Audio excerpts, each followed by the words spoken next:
श्री वाजपेयी जी द्वारा पोखरण परमाणु विस्फोट की घटना उनकी सबसे बड़ी उपलब्धि मानी जाती है। हाँ, निश्चित तौर पर उनकी उपलब्धि है और इसमें कोई शक नहीं है। उन्होंने जो दो परमाणु विस्फोट किए और बुद्ध पूर्णिमा के दिन था। पेपरों में जो न्यूज़ छपी थी उसमें लिखा था बुद्ध मुस्कुराए। हाँ? बुद्ध मुस्कुराए में क्या भाव है? इतने शांत कोमल कवि हृदय वाला आदमी, जरूरत हुई तो इतना विध्वंसक भी हो सकता है कि परमाणु विस्फोट कर दे। एक मैसेज था पड़ोसियों के लिए और दुनिया के लिए कि भारत बुद्ध की भूमि है, भारत महावीर की भूमि है, गांधी की भूमि है, अहिंसा की भूमि है, शांति प्रिय है। लेकिन इसका मतलब ये नहीं है कि वो कमजोर है, कायर है, डरा हुआ है। जरूरत पड़ी तो हम किसी से भी टकराएंगे। शक्ति और क्षमता को हमारा जो ताकत है उसको कम मत आंकना। अपार क्षमता है हमारे अंदर, ये बात दूसरी हम प्रयोग करें ना करें। सर, क्या वाजपेयी जी द्वारा लाहौर घोषणा पत्र पर हस्ताक्षर करना क्या उनकी कूटनीति सफलता थी? हाँ, लाहौर घोषणा पत्र जो है बड़ा अच्छा दस्तावेज है, जिस प्रकार से कि शिमला डॉक्यूमेंट है भारत और पाकिस्तान के बीच में बायलैटरल रिलेशंस के लिए, और उसमें ये बात स्पष्ट है कि कश्मीर भारत का अंग है और भारत और पाकिस्तान के बीच में अथवा किसी भी राष्ट्र के बीच में जब कोई विवाद होगा तो विवाद द्विपक्षीय वार्ताओं के द्वारा ही तय किए जाएंगे। किसी तीसरे पक्ष को उसमें हस्तक्षेप करने का अधिकार नहीं है। यह लाहौर घोषणा पत्र में भी है, शिमला एग्रीमेंट में भी है, ताशकंद एग्रीमेंट में भी है ना? कोई ऐसी बात नहीं है। क्या अटल बिहारी वाजपेयी जी द्वारा आगरा शिखर वार्ता पर हस्ताक्षर करना क्या उनकी असफलता मानी जाती है? नहीं, देखिए, उनकी असफलता नहीं है, ये लोगों के मूल्यांकन करने का दृष्टिकोण है। समाज में सब प्रकार के लोग होते हैं। कुछ लोग तो हर चीज में उनका कहना चाहिए उनका पेशा है या उनका जो मेंटल टेम्परामेंट ऐसा होता है, वो तो सीता में भी दोष निकाल देते हैं, है ना? किसी में कुछ भी बोल देते हैं। अब आप डिफेंसिव होकर के उसका विश्लेषण करते रहिए तो करते रहिए, उनने तो बात कर दी और वो चले गए। बाद में वो महसूस भी करते हैं कि भाई ऐसा नहीं है, लेकिन अब वो प्रचार तो उस बात का हो ही जाता है ना? इसलिए इस बात को हम बहुत ज़्यादा कोशिश की, ये नहीं देखेंगे। हाँ, नहीं, कोशिश की, सफल कोशिश की, अच्छी कोशिश करी। और जब कोई राष्ट्राध्यक्ष अपने यहाँ किसी को बुलाता है तो ऐसे ही नहीं है कि आज फ़ोन किया सवेरे वो आ जाता है। उसकी तैयारियाँ चलती हैं, क्या बात करेंगे, कौन से शब्द का इस्तेमाल करेंगे, क्या डॉक्यूमेंट बनेगा। सेक्रेटरी लेवल के लोग, डिप्टी सेक्रेटरी लेवल के लोग, कूटनीतिक राजनयिक लोग उस ड्राफ्ट कई बार पढ़ते हैं, विशेषज्ञ उसका विश्लेषण करते हैं, उसके बाद वो ड्राफ्ट बनता है, तब राष्ट्रपति और राष्ट्राध्यक्ष उस पर हस्ताक्षर करते हैं। ऐसा थोड़ी है कि हम और कोई बैठा हुआ है, बातचीत हुई और लिख दिया और दस्तखत कर दिए। नहीं नहीं नहीं नहीं, उसके दूरगामी परिणाम क्या होंगे, उसके तात्कालिक परिणाम क्या होंगे, इन सब की समीक्षा वर्षों होती है। उसके बाद में कोई डिप्लोमेटिक डॉक्यूमेंट साइन होता है और वो डिप्लोमेटिक लैंग्वेज में साइन होता है। कोई आम बोलचाल की और पत्रकारिता की भाषा में, इंटरव्यू देने जैसी भाषा में नहीं होता है।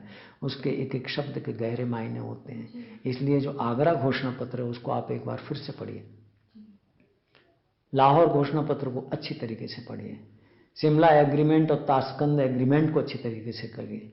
भारत और पड़ोसी राष्ट्रों के बीच में ये 4 प्रकार के जो एग्रीमेंट हुए हैं, है ना, इसको आप पढ़ के देखिएगा। अटल बिहारी वाजपेयी जी द्वारा की गई विदेश यात्राओं में भारत अमेरिका संबंधों को सबसे सफल यात्रा माना जाता है। क्या आप इस बात से सहमत हैं? हाँ, कह सकते हैं। उन्होंने एक नए रास्तों का सृजन किया, क्योंकि द्वितीय पोखरण विस्फोट के बाद में जब अमेरिका ने लंबे समय के लिए भारत के ऊपर आर्थिक प्रतिबंध लगा दिया था और यूरेनियम की सप्लाई को रोकने का जो काम किया था, और न्यूक्लियर सप्लायर ग्रुप में भारत को शामिल न करने की जो बात कही थी, व्यापार भी हमारा उसके बीच में कम हो गया था। तो ये भारत को जितनी आवश्यकता थी तो थी अमेरिका की, लेकिन अमेरिका को भी भारत की आवश्यकता थी, क्योंकि अमेरिका का जो बिजनेस था, अमेरिका का जो बहुराष्ट्रीय कंपनियों का घाटा था वो इतना बढ़ गया था कि उनको मार्केट की तलाश थी। इसलिए उन्होंने भी भारत को अपनी ओर जोड़ने का प्रयास किया, क्योंकि आर्थिक प्रतिबंध लगाने के बाद दोनों राष्ट्रों के बीच में व्यापार कम हो गया है ना, अन्य राष्ट्रों का भी व्यापार कम हो गया। लेकिन इसका मतलब ये नहीं है कि भारत कमज़ोर हो गया, उनको भी हमारी आवश्यकता थी, हमें भी उनकी आवश्यकता थी। और ये बड़े सूझबूझ के साथ में वाजपेयी जी ने इस बात को, इस जो हर्डल था या ये जो स्थिति थी उसको रोकने का काम किया।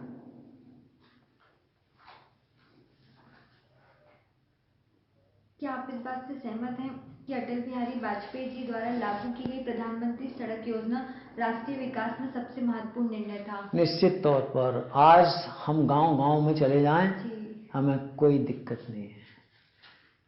और आप विश्वास करिए, यहाँ तक होता है कि जब मुख्य राजमार्ग खराब होते हैं तो ट्रक और बस जो है ना गांव से होकर के आती है।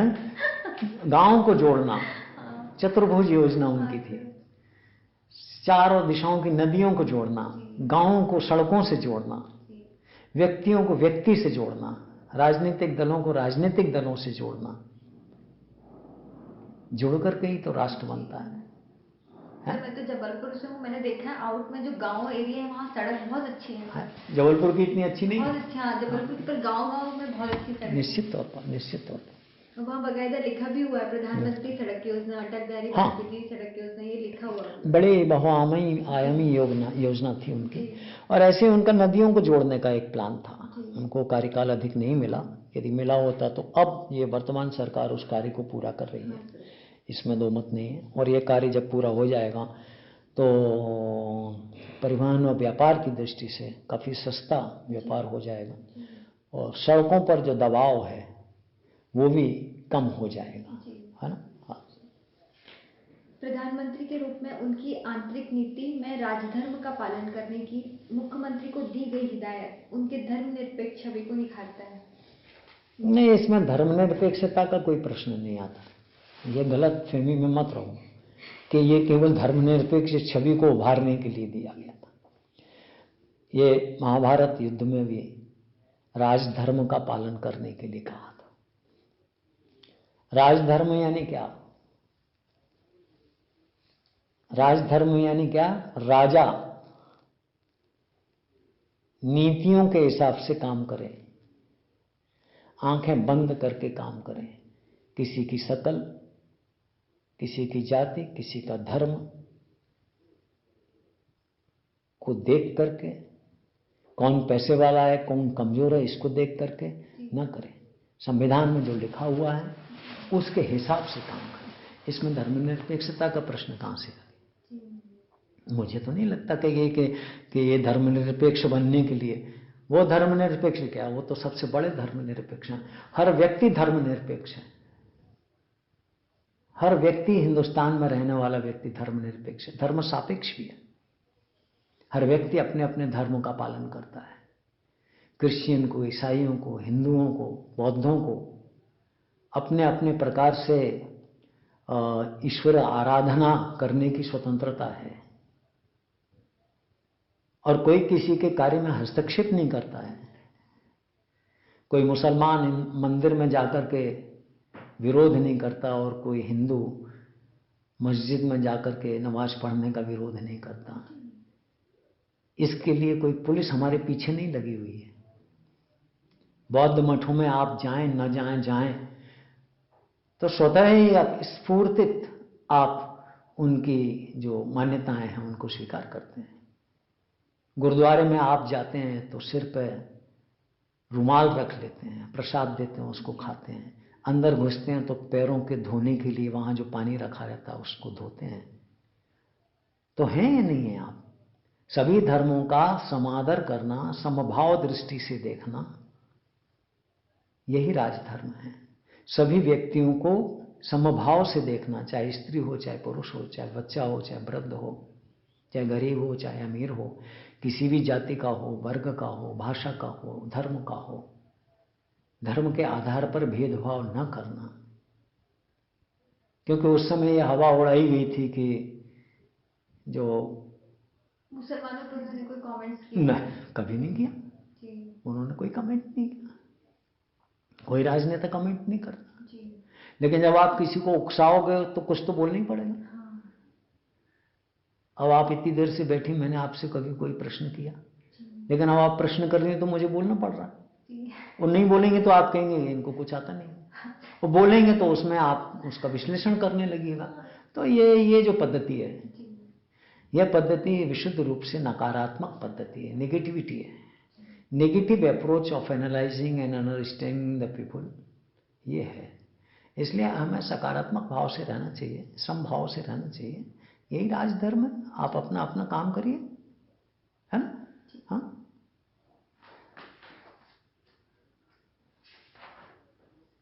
अटल बिहारी वाजपेयी जी की राजनीतिक व प्रशासनिक क्षमता को विपक्षी दलों ने भी सराहना की, जिससे वे सबसे सफल प्रधानमंत्री माने गए। क्या आप इससे सहमत हैं? बिल्कुल सहमत हूँ, 100% सहमत हूँ। जितना आप कह रहे हैं उससे ज़्यादा सहमत हूँ। आज भी पार्लियामेंट में किसी भी दल का राजनेता ऐसा नहीं है जो अटल जी को सम्मान देने से चूकता हो। वो मौके की तलाश करते रहते हैं, कब मौका आए और अटल जी का उदाहरण दिया जाए। वर्तमान सरकार में नरेंद्र मोदी जी को कई बार कहा है कि अटल जी होते तो ऐसा करते हैं। इवन जो वहाँ के वर्तमान में जो विरोधी राजनीतिक दल के नेता हैं, प्रतिपक्ष के नेता हैं, चाहे लोकसभा में हो चाहे राज्यसभा में हो, वो भी अटल जी की तारीफ करते हैं। विशुद्ध राष्ट्रीय स्वयंसेवक संघ के स्वयंसेवक होने के बावजूद भी कोई मुसलमान उनकी बुराई नहीं करता, कोई क्रिश्चियन नेता उनकी बुराई नहीं करता। जॉर्ज फर्नांडिस उनके बहुत अच्छे दोस्त थे। हाँ, तो जातियों से उनका कोई काफी समय दुराव नहीं था। और निश्चित तौर पर सभी विरोधी राजनीतिक दल उनका सम्मान करते हैं और अच्छी तरह करना चाहिए। वो जो बात कहते थे वो ऐसा नहीं है कि किसी दल को देख करके कहते थे, जो सत्य है वो कहते थे। अब सत्य तो समय सापेक्ष भी होता है और सनातन भी होता है, लेकिन वो सनातन सत्य की बात करते थे। ऐसा सत्य जो समय समय पर बदल जाए वो बात ही नहीं करते थे। उनके द्वारा कही गई बात चिरकाल तक यथावत रहेगी। एक वाक्य में उन्होंने सब कुछ कह दिया, राजधर्म का पालन करो। उस इंटरव्यू को आप देखिए, पत्रकार लोग इतने उत्सुक थे कि ये पता नहीं क्या करेंगे, एक शब्द बोल के चुप हो गए, और उस एक शब्द में भारतीय सनातन परंपरा का पूरा निचोड़ आ गया और भारतीय संविधान का पूरा जीस्ट उस एक शब्द में लिखा हुआ है। तो ये शब्द की ताकत है, और ये शब्द की ताकत नेतृत्व, सफल नेतृत्व करता है, ये इसका इस्तेमाल कर सकता है। साधारण नेतृत्व करता ना इस्तेमाल नहीं कर सकता, और साधारण आदमी इसको समझ भी नहीं सकता है। खेत में जब बीज डालो तो पहले खेत की गुड़ाई और उसमें खाद पड़ जाएगा तभी बीज पैदा होगा। बीज डाल दीजिएगा, पानी मत डालिएगा तो वो अंकुरित नहीं होगा, है ना।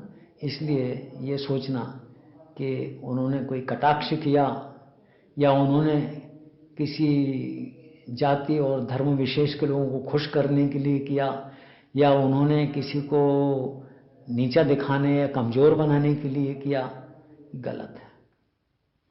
इसका दुष्प्रचार ज़्यादा हुआ है और सही भाव को किसी ने समझने की कोशिश नहीं की।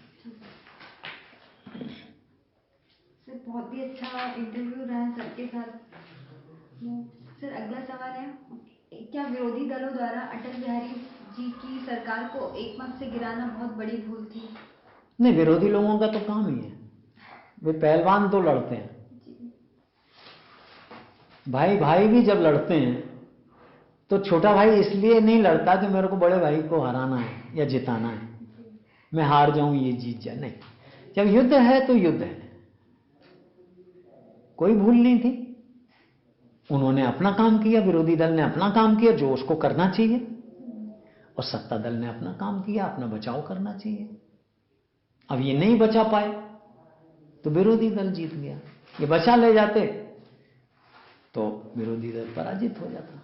तो ये तो लगा रहता है, इसमें कोई ऐसा भूल की बात नहीं है, इसमें कोई ऐसा संकोच का विषय नहीं।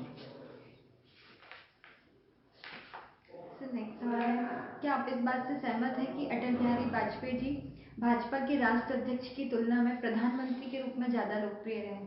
नहीं, वो राष्ट्राध्यक्ष के रूप में ज्यादा नहीं, पार्टी के रूप में उन्होंने बहुत काम किया है। पार्टी में उन्होंने जीवन गुजार दिया।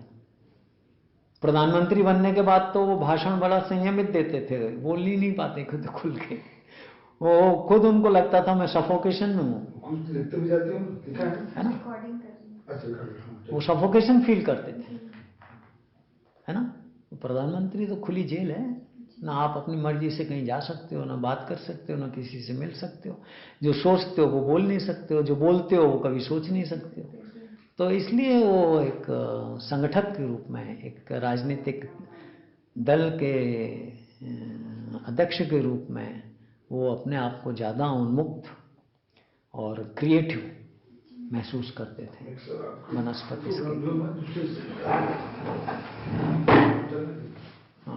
क्या आप इस बात से सहमत हैं कि भारत में केंद्र में अटल बिहारी वाजपेयी जी के राष्ट्र नेतृत्व में गठबंधन सरकार का कार्य सबसे सफल और लोकप्रिय है?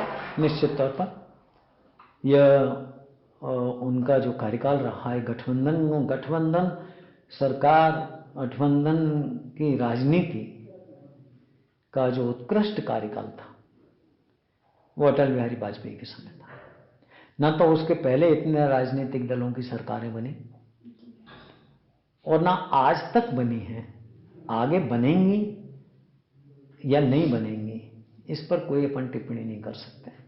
हो सकता है बने, हो सकता है हिंदुस्तान में अन्य क्या कहते हैं देशों की तरह, अमेरिका है, ब्रिटेन है, बाइपोलर पार्टी सिस्टम आ जाए। छोटे छोटे सारे राजनीतिक दल देखिए कैसे धराशायी होते चले जा रहे हैं। राष्ट्रीय दलों की वर्तमान में क्या स्थिति बन गई है, सिमट के 5, 6, 7 स्थानों पर रह गए हैं। तो हो सकता है सारे जो अन्य राजनीतिक दल हैं वो मिल जाएं और एक नया राजनीतिक दल बना लें, हालांकि इसकी संभावना कम है। ये नहीं होगा क्योंकि कांग्रेस कितनी भी कमज़ोर हो जाए वो अपने अस्तित्व को, अपने वजूद को एक नए राजनीतिक दल के रूप में नहीं घाटेगी। और लास्ट सवाल है मेरा, सर ये जो अटल बिहारी वाजपेयी हिंदी विश्वविद्यालय जो पढ़ा, सर वो कब शुरू हुआ था? सर वाजपेयी जी के नाम से ही क्यों पढ़ा? वाजपेयी जी के नाम से इसलिए पढ़ा कि अटल बिहारी वाजपेयी ऐसे पहले भारत के राष्ट्र नेता थे जिन्होंने संयुक्त राष्ट्र संघ में सबसे पहले हिंदी भाषा में अपना उद्बोधन दिया। हिंदी कैसे बोली जाती है, उसका क्या उतार चढ़ाव है, उसके क्या स्वर और क्या व्यंजन है, वाक्यों का विन्यास कैसा है, बोलते समय चेहरे की आकृति और बॉडी लैंग्वेज क्या होती है, ये सबसे पहले अटल बिहारी वाजपेयी ने पूरी दुनिया को एहसास कराया। और इस दृष्टि से हम यदि देखें तो हम ये पाएंगे कि अटल जी ने सबसे पहले हिंदी को विश्व में स्थापित करने की पुरजोर कोशिश की। ऐसा नहीं है कि उसके पहले लोग ये नहीं जानते थे कि भारत की राष्ट्रभाषा, मातृभाषा क्या है, सब जानते थे, लेकिन सुनी बहुत सारे लोगों ने नहीं थी। उसको सुनाने का काम अटल बिहारी वाजपेयी ने किया और हिंदी के प्रति उनका प्रेम, उनका अनुराग अच्छे अच्छे हिंदी साहित्यकारों में भी देखने को नहीं मिलता। उनकी वाणी, उनकी कविताएं, उनके लेख, पांचजन्य में उनके जो लेख छपे हैं, राष्ट्र धर्म के संपादक के नाते उनके जो लेख छपे हैं, उनकी 51 कविताएं जो हैं, उनके भाषण, पार्लियामेंट में दिए गए उनके संबोधन, राष्ट्रपति और प्रधानमंत्री को दिए गए उनके ज्ञापनों की ड्राफ्टिंग, सब हिंदी में।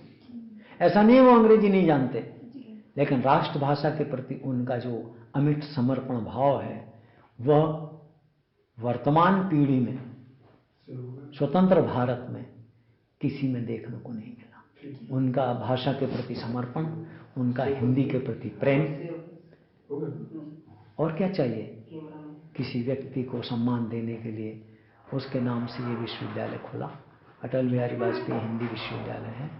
और इस विश्वविद्यालय में हिंदी में नहीं, हिंदी की पढ़ाई नहीं होती है, ये भ्रम है। ज्ञान विज्ञान की समस्त विधाएं, चाहे वो मेडिकल साइंस हो, चाहे वो इंजीनियरिंग साइंस हो, चाहे वो पैरामेडिकल हो, चाहे वो मैनेजमेंट का विषय हो, माइक्रोबायोलॉजी हो, जियोलॉजी हो, केमिस्ट्री हो, फिजिक्स हो, history, political science, economics, civics हो, कॉमर्स हो, कंप्यूटर के सारे कोर्सेज हों, इनका माध्यम हिंदी है। क्योंकि व्यक्ति के जीवन का अधिकांश समय, लगभग 70% उसकी उम्र दूसरी भाषा को सीखने और उसमें लिखने में निकल जाती है। वह अपने ज्ञान और अपनी क्षमता का 70% उपयोग आंग्ल भाषा को सीखने, उसमें लिखने और परीक्षा पास करने में लग जाता है। वो अपने जीवन को केवल 30% ही दे पाता है। इसलिए उनका विचार था, उनका मन था, उनका भी मन था, और राष्ट्रीय स्वयंसेवक संघ के पूर्व सरसंघचालक माननीय सुदर्शन जी का इच्छा था कि जिस प्रकार से चीन है, जापान है, कोरिया है, जर्मनी है, अपनी मातृभाषा में बच्चों को पढ़ाते हैं, वहाँ कोई अंग्रेजी में नहीं पढ़ाई होती, मेडिकल साइंस की, इंजीनियरिंग साइंस की अंग्रेजी में नहीं होती है। क्यों ना भारत में भी इस प्रकार का अनुप्रयोग किया जाए। और जो ग्रामीणांचल में रहने वाले बच्चे हैं, जो अंग्रेजी नहीं जानते हैं, अंग्रेजी नहीं जानना उनके लिए सबसे बड़ी कमजोरी हो गई और वो मूर्ख हो गए। भाषा किसी को मूर्ख नहीं बनाती है। भाषा तो व्यक्ति को सुदृढ़ बनाने का साधन है। ज्ञान किसी भी भाषा में हो सकता है, ज्ञानी किसी भी भाषा में हो सकता है। यह मानना कि हिंदी भाषा में विद्वान और ज्ञानी और योग्य बच्चे पैदा नहीं होते हैं, इस भ्रम को तोड़ने के लिए उनको उनकी भाषा में पढ़ाया जाए, उनके दिमाग को ज़्यादा तर्जुमा करने का अभ्यासी न बनाया जाए, उनके जीवन को दुभाषिया न बनाया जाए। एक ही भाषा में, जिस भाषा में सोचते हैं, जिस भाषा में विचार करते हैं, जिस भाषा में हम रहते हैं, जो भाषा हम घर में बोलते हैं, माँ बाप से बोलते हैं, उसी भाषा में हमको पढ़ने को यदि मिले तो कितना अच्छा हो। ये आपने इंटरव्यू लिया, मेरे को इंडोनेशियन बहुत अच्छी तरह आती है, चाइनीज़ बहुत अच्छी तरीके से आती है। आप हिंदी में पूछते, मैं इंडोनेशियन में जवाब देता, आपकी समझ में कुछ आता। फिर आप इंटरव्यू करके ले जाती हैं, वो किसी से ट्रांसलेट करवाती। आप में जो विचारों को सुनने के बाद में जो विचार पैदा हुआ, विचारों के साथ में जो घर्षण पैदा हुआ, वो मातृभाषा में होता है, किसी अन्य भाषा में नहीं हो सकता। इसलिए हिंदी विश्वविद्यालय अन्य विधाओं में ज्ञान विज्ञान जो बिखरा पड़ा हुआ है उसको संग्रहित करके, अनुवाद करके, लिख करके उन सब लोगों के लिए, ऐसा नहीं कि गरीब लोगों का विश्वविद्यालय है, नहीं, उन लोगों के लिए ये एक सबक है जो भाषा के माध्यम से अपना एकाधिकार स्थापित किए हुए हैं। हिंदुस्तान में अंग्रेजी जानने वाले कितने % लोग हैं? 1% से ज्यादा नहीं है। 1% से ज्यादा व्यक्ति हिंदुस्तान में अंग्रेजी नहीं जानता है, न बोल सकता है, और 99% व्यक्ति अंग्रेजी नहीं समझता है। लेकिन फिर भी हम अंग्रेजी बोलने वालों को सिरमौर मानते हैं, उनको योग्य, सक्षम और होशियार मानते हैं। कोई डॉक्टर है, जब मरीज से बात करता है तो कोई जर्मनी, फ्रेंच या इंग्लिश में नहीं करता है। अमेरिका में पढ़ा होगा 10 साल, लेकिन जो प्रैक्टिस करेगा तो पूछेगा यही कि भाई कहाँ दर्द है, रात को क्या खाया, वो इंग्लिश में पूछेगा तो उसकी प्रैक्टिस चलेगी ही नहीं। तो व्यापार के लिए हिंदी और अपने अहंकार की तुष्टि के लिए अंग्रेजी, ये जो दोहरा मापदंड है इसको दूर करने के लिए हिंदी विश्वविद्यालय की स्थापना हुई। और ये प्रयोग है, देर से शुरू हुआ लेकिन सही शुरू हुआ, मैं ऐसा मानता हूं। और इसमें समाज के सभी लोगों का सहयोग चाहिए। और कुछ? Thank you.